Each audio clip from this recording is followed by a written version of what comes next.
You want to know what the worst birthday gift request sounds like? Let me tell you exactly what my wife told me when I asked her what she wanted for her birthday this year. We've been fighting for months. Every conversation turned into an argument. Every attempt I made to fix things got thrown back in my face. The house felt like a war zone where we were both walking on landmines, waiting for the next explosion.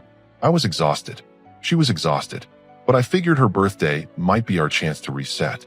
Maybe if I could give her something she really wanted, we could find our way back to each other. So 3 weeks before her birthday, after another silent dinner where we ate like strangers sharing a table, I decided to try one more time. I looked at her across the kitchen counter where she was washing dishes with more force than necessary. "What do you want for your birthday?" I asked. Simple question. Reasonable question. She didn't even turn around. Just kept scrubbing that same plate like she was trying to remove the pattern from it. "I don't know," she said. But her voice had that edge to it. That tone that told me we were about to go somewhere ugly. "Come on," I said, moving closer. "There has to be something. A trip? Jewelry? That spa weekend you mentioned." She finally turned around, and the look on her face. I'd seen her angry before. I'd seen her frustrated. But this was something else. This was pure exhaustion mixed with something darker. "You really want to know what I want?" she said, her voice getting louder with each word. "Yes. Tell me. You want to know what would make me truly happy for my birthday?" I nodded, thinking I was about to hear about some expensive gift or elaborate gesture I'd need to pull off. She looked me straight in the eye and said, "You disappearing would be my best birthday gift." The words hit me like a physical blow. Not because they were unexpected, our marriage had been falling apart for months, but because of how she said it. With such conviction, such relief, like she'd been holding this truth inside for so long that finally saying it out loud felt like exhaling after holding her breath. "You disappearing would be my best birthday gift," she repeated, just to make sure I heard her correctly. "That's what I want. For you to just not be here anymore." I stood there in our kitchen, surrounded by the life we'd built together, and felt something inside me go completely cold. Not angry cold, not hurt cold, calculating cold. She turned back to the sink, apparently satisfied that she'd finally told me the truth. The silence stretched between us like a chasm that couldn't be bridged. But here's the thing about getting exactly what you ask for. Sometimes it comes in ways you never expected. I looked at her back as she continued washing dishes, probably feeling lighter now that she'd finally said what she really felt. And I made a decision right there in that kitchen. If disappearing was what she wanted for her birthday, then disappearing was exactly what she was going to get. But my kind of disappearing was going to come with a surprise she'd remember forever. "Okay," I said quietly. So quietly she probably thought I was just accepting defeat again. She had no idea I was accepting her challenge. The next morning, everything changed. But not in the way she expected. I woke up before my alarm, made coffee, and sat at the kitchen table like I always did. When she came downstairs, she looked almost lighter, like telling me she wanted me to disappear had lifted some invisible weight off her shoulders. "Morning," she said, actually making eye contact for the first time in weeks. "Morning," I replied, taking a sip of my coffee. She waited for me to say something about the night before, to apologize, maybe, or to start another fight about how cruel she'd been. But I didn't give her either. Instead, I just nodded and said, "I heard you loud and clear." Something flickered across her face. Confusion, maybe. She'd been expecting drama, tears, or at least an argument. What she got was calm acceptance. Over the next few days, I stopped doing all the things that had been causing our fights. I stopped trying to plan date nights she didn't want. I stopped suggesting we talk through our problems. I stopped leaving little notes or bringing her coffee in the morning. She noticed. How could she not? But instead of being concerned, she seemed relieved. "You've been different," she said one evening as we passed each other in the hallway. "Have I?" I asked, not stopping to elaborate. "Yes. More. I don't know. Peaceful. Peaceful." That's what she called it when I stopped fighting for our marriage. When I stopped trying to save something she clearly didn't want saved. But I wasn't being peaceful. I was being strategic. While she was enjoying this new version of me that didn't pressure her or demand her attention, I was quietly taking care of business. I started organizing our financial records, making copies of important documents, and researching exactly what I'd need to do to disappear the way she wanted. I opened a separate bank account, just a small one at first, moving money in amounts too small for her to notice. I started keeping track of our shared expenses, our joint accounts, our mutual obligations. Every evening, while she watched TV or scrolled through her phone with that contented expression she'd been wearing since our kitchen conversation. I sat in my home office planning her birthday gift. The irony wasn't lost on me. Here I was, putting more effort into giving her what she wanted than I'd put into anything in months. And what she wanted was for me to not exist in her life. 2 weeks before her birthday, she actually started a conversation with me during dinner. "I was thinking," she said, picking at her salad, "maybe we should do something for my birthday this year." I looked up from my plate. "Oh, yeah, maybe have some people over. Keep it simple." Simple, right. Because planning a party for the wife who wanted me to disappear was definitely simple. "Who were you thinking of inviting?" I asked. "You know, the usual crowd. My sister, a few friends from work, maybe some neighbors." The usual crowd. The same people who'd been watching our marriage deteriorate for months and probably taking bets on how long we'd last. "Sounds good," I said. "I can help organize it." She looked genuinely surprised. "Really? You don't mind?" "Mind? I was counting on it." "Not at all," I said. "It's your birthday. You should have exactly what you want." She smiled then. The first real smile I'd seen from her in months. And why wouldn't she smile? She'd told me she wanted me gone, and instead of fighting it, I was apparently making peace with it and even helping plan her party. What she didn't know was that I was planning to give her exactly what she asked for. Just not when she expected it, and definitely not how she expected it. The party was going to be perfect. Absolutely perfect. Because it was going to be my final performance before I honored her birthday wish. And the surprise I was planning? She'd definitely remember it forever. Her birthday arrived on a Saturday. Perfect timing for a party, and perfect timing for what I had planned. I woke up early and started preparations like I was the husband of the year. Decorations, food prep, making sure everything looked exactly how she'd want it.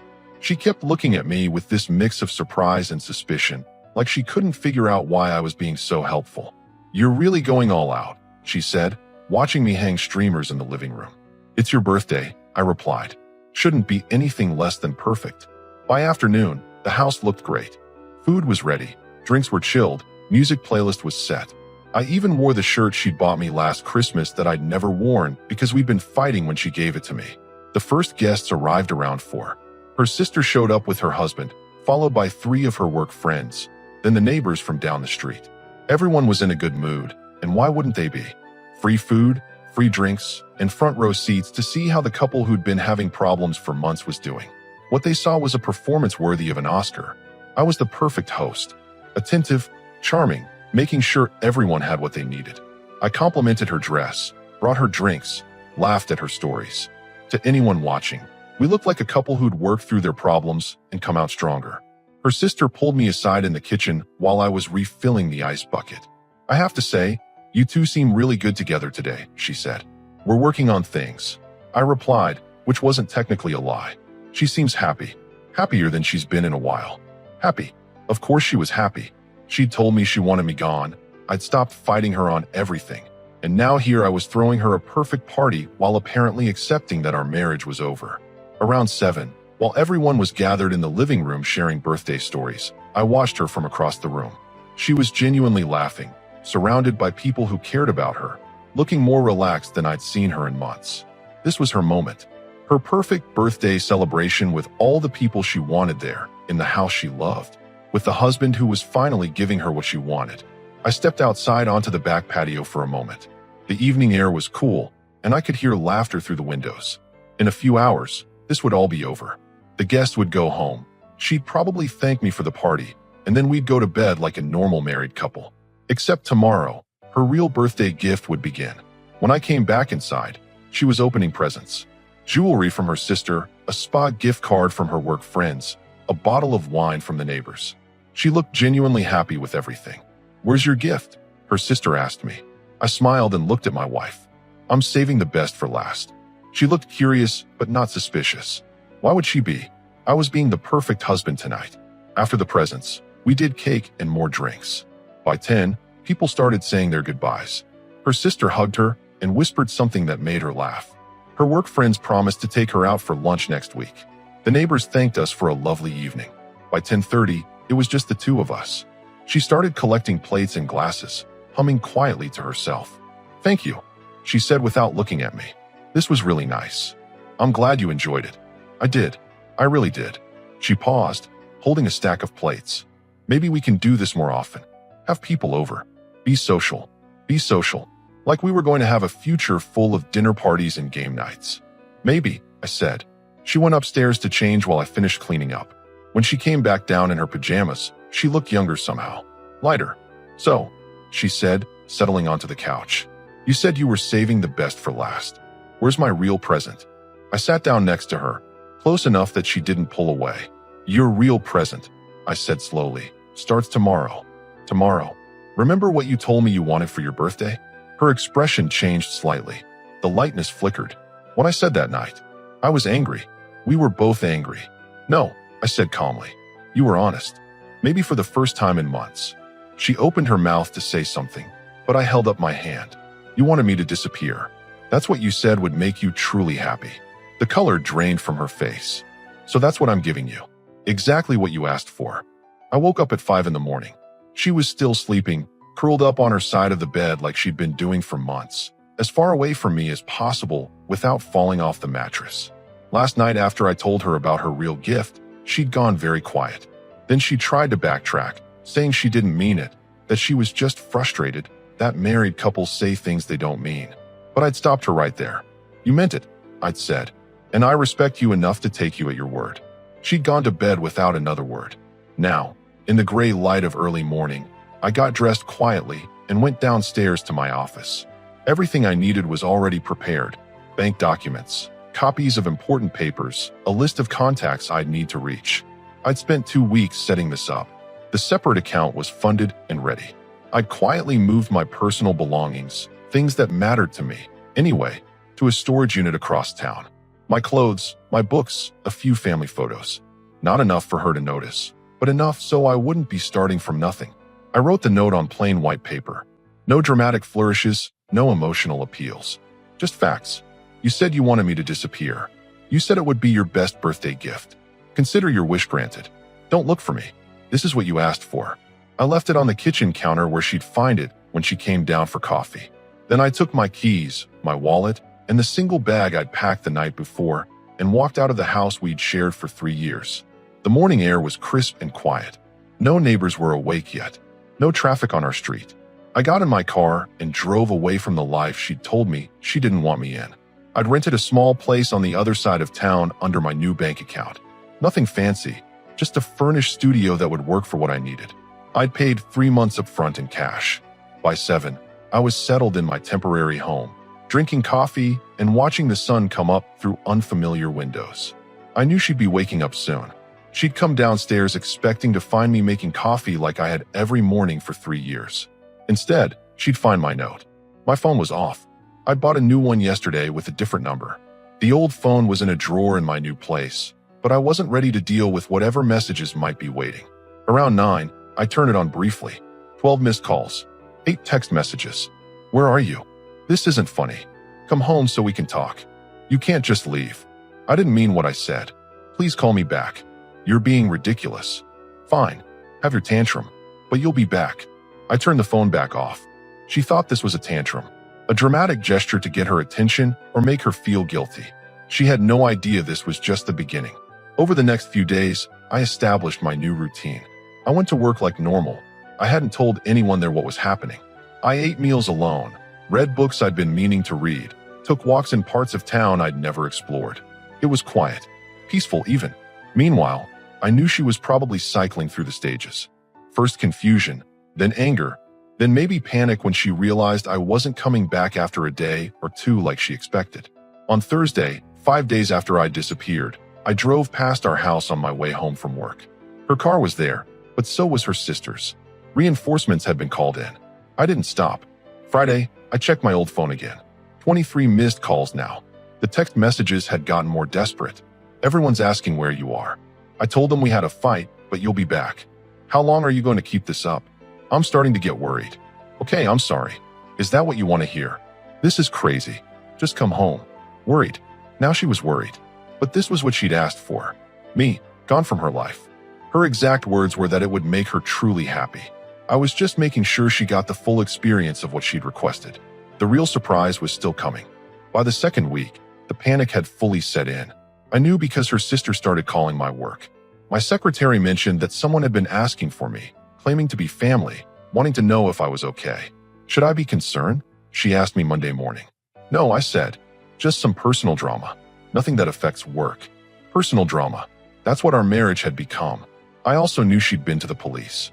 A friend of mine who works dispatch mentioned they'd had someone file a missing person report that got dismissed pretty quickly. Guy just walked out after a fight with his wife. He said over beers Thursday night.